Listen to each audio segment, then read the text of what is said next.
Dalam informasi cara cerdas bernegara kali ini, kita tampilkan sesuatu yang beda. Informasi kali ini akan mulai dengan memisahkan boy from man. Kita semua mengetahui bagaimana seorang anak tumbuh dari akil balik, kemudian menjadi dewasa. Begitu juga di dalam bernegara. Dewasa bukan masalah usia. Misalnya Amerika, negara yang usianya lebih dari 200 tahun saat ini, baru bisa menerima kepemimpinan dari kalangan minoritas. Pertama, pada saat Kennedy menjadi presiden Amerika karena Kennedy beragama Katolik. Katolik adalah agama minoritas di Amerika. Kemudian di periode lalu, untuk pertama kali presiden kulit berwarna Obama, lalu juga bisa menerima presiden koslet macam Trump yang dipilih dibandingkan presiden wanita. Hingga saat ini belum ada presiden wanita di Amerika. Indonesia jauh lebih maju, sudah ada presiden wanita. Bahkan banyak lagi yang tidak mungkin terjadi di negara lain terjadi di Indonesia. Indonesia lebih siap di banyak hal. Karena itu selayaknya Indonesia itu harus menjadi negara pemimpin dunia. Bandingkan dengan negara idola, Tiongkok. Selama komunis akan selalu mayoritas suku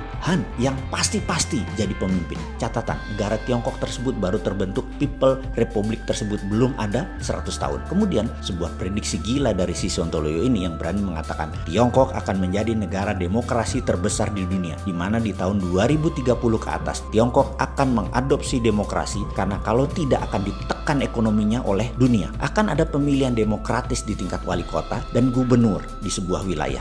Walaupun ketat pesanan dari Politbiro di atasnya, tapi demokrasi pasti diadopsi oleh Tiongkok. Itulah pesan Trump kepada Tiongkok saat ini. Berkali-kali saya katakan perang Tiongkok Amerika itu bukan perang dagang biasa. Di belakangnya adalah perang ideologi antara komunis dan demokrasi. Di antara perang otoritarian dan liberalisme. Kalau kapitalisme bagaimana? Cina mengadopsi kapitalisme namun bukan kapitalisme murni. Kapitalisme globalis yang dianutnya. Dan ini sesungguhnya membuat disparitas perbedaan mencolok antara swasta dan negara, kaya dan miskin. Tersistem untuk hanya sebagian saja yang kaya, yang bisa negara kontrol saja yang harus kaya. Kita akan rincikan bahayanya mengapa jangan sampai Indonesia mengadopsi prinsip tersebut. Di sini kalau sahabat pemakan buku dalam tanda petik, tukang baca, dan punya grup diskusi yang dalam akan mulai memahami bahwa beda kapitalisme modern yang terjadi di banyak negara dengan kapitalisme murni di bawah das kapital Karl Marx. Pemurnian ajaran kapitalisme yang sebenarnya. Nah,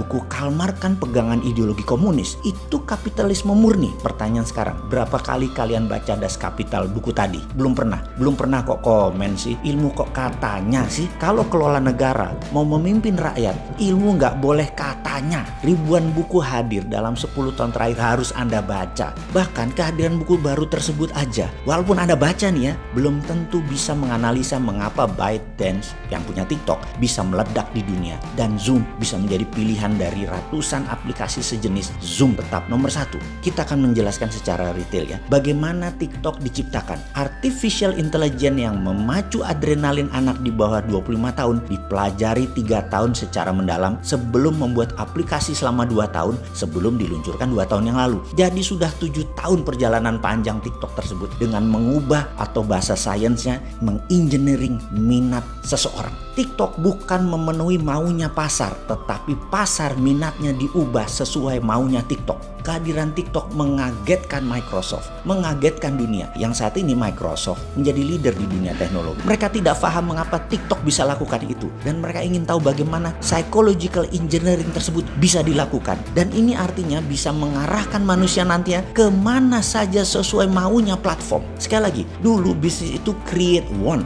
menciptakan keinginan dari sebuah need, dari sebuah kebutuhan. Misalnya, seorang kerja di Jakarta, tinggal di Depok. Kebutuhannya adalah alat transportasi.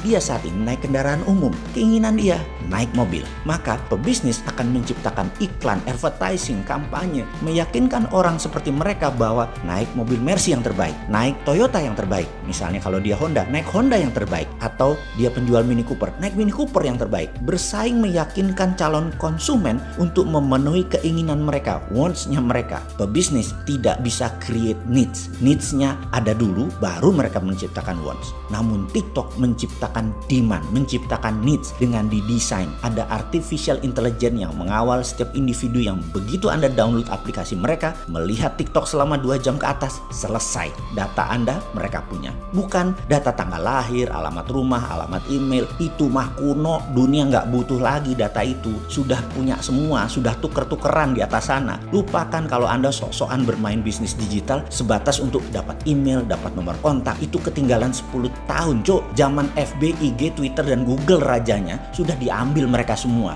Sekarang yang diambil psychological faktornya seperti minat, passion, interest, fokus, harapan, impian, kemarahan, kerinduan, cinta. Semua kebaca. Oleh karena itu banyak negara TikTok dianggap alat intelijen, dan itu benar. Sayangnya ya, hal seperti ini di negara kita banyak yang nggak paham. Termasuk pejabatnya, termasuk masyarakatnya. Ya karena nggak pernah baca buku, nggak pernah diskusi, nggak ada yang minat. Dan itulah untungnya. Semua menjalankan bisnis, menjalankan kehidupan di Indonesia sederhana. Persis tak berubah selama 20 tahun terakhir. Atau bahkan mungkin 40 tahun terakhir. Sama. Kembali ke tema di awal tentang kapitalisme. Kita akan purifikasi kapitalisme di Indonesia dalam pemahaman. Agar jangan menjadi negara ke arah otoritarian dan elitis kapitalis ala komunis. Kita negara demokrasi Pancasila, bernegara ya ala Pancasila. Cocok dengan apa yang terlahir di atas bumi, kekayaan di dalam bumi Indonesia. Cocok dengan budaya ribuan tahun peradaban Nusantara tanpa perlu budaya impor. Semua terkandung di dalam ekonomi Pancasila, bernegara Pancasila. Karena ekonomi Pancasila adalah satu-satunya sistem yang menjalankan purifikasi kapitalisme. Ada yang minat lebih paham tentang beginian, yang akan membuat Indonesia menjadi man.